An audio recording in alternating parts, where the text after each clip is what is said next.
Hey Feasters, and welcome to episode 225. I want to give you two things so that you can push past imposter syndrome. And it's not the woo-woo type of stuff, it's the real deal. Welcome to the Ask Rezzz podcast. I'm Jason, and I'm here to help you get past those bumps in the road, those struggles, those things that hold you back from building an amazing and profitable freelance business each and every single day. Maybe it's just the time of year where goals and aspirations are high, and now that the new year kinda is in the rear view, reality sets in, and fears and the hesitations and the mind games start to mess with those big aspirations. Because over the past couple of weeks, through email, through Twitter, and in some communities I'm a part of, people seem to be asking this same question. How do you push past the imposter syndrome? How do you do the work and push past the fear of getting it out there?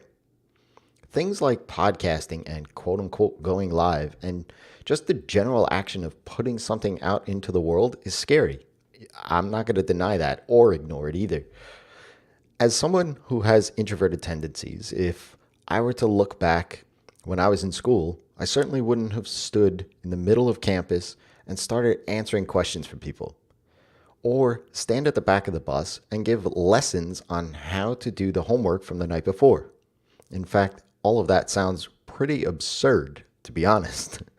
So it got me thinking, why now? What changed? Because I'm still very much that introverted guy. In fact, for my wedding, I had to prepare days in advance for being the center of attention just for family and friends. Well, let's be honest, my beautiful bride was the center, but I would get some collateral attention. Yet now I have stood up and spoken at meetups and WordCamp NYC, where all eyeballs are on me. You are listening to episode 225 of my third podcast. My wife thinks I'm nuts for preferring to spend 60 minutes answering questions from people like yourself rather than presenting a scripted slideshow. So what changed? There are two things I can nail down that make a difference in young Jason versus me today. The first is mindset. And before you turn this off, I'm not going to go into the woo-woo and rah-rah stuff. When I say mindset here, I mean that this is something I genuinely enjoy doing. I like helping people. I mean, who doesn't?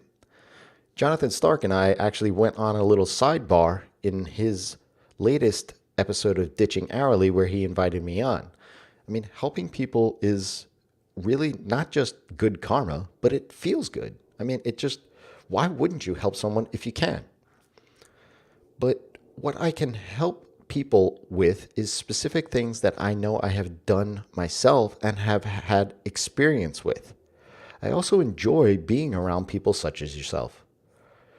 And the final point of mindset is that I have a long game, a life's mission of sorts for time, freedom, and flexibility, not just for myself, but for anyone else who wants that.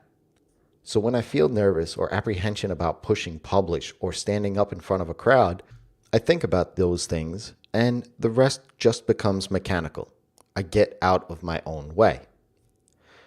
The second item or tactic or strategy, however you want to look at it, is doing small things and iterating on them.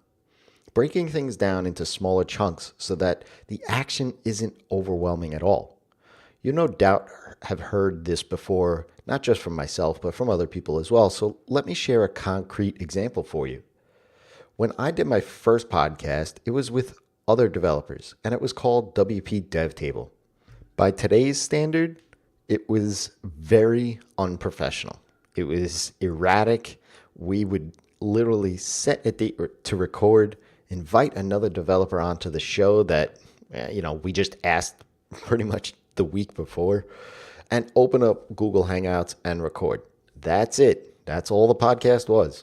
We didn't even have a set date or time every single month for a release. In fact, in the beginning, we didn't even have a website or show notes. But the simple action of pressing record would really just put it into the world because we were live. So out it went. Then over the years, with this and Live in the Feast, I've gotten incrementally better with show notes, music, production, promotion, even bringing on guests and that process and how that works, even learning more about the guests, research, all of these things. The point I want you to take away from this is pretty simple.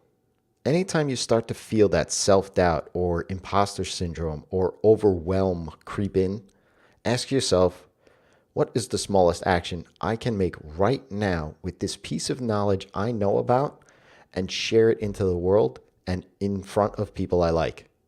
And then go ahead and do it. If this was helpful to you, I would love to hear your feedback.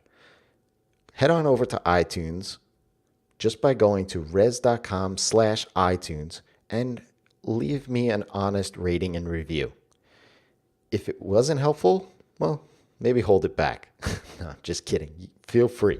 I want to know what you feel about the things that I do, and it does brighten my day to read great reviews. Until next time, it's your time to live in the feast.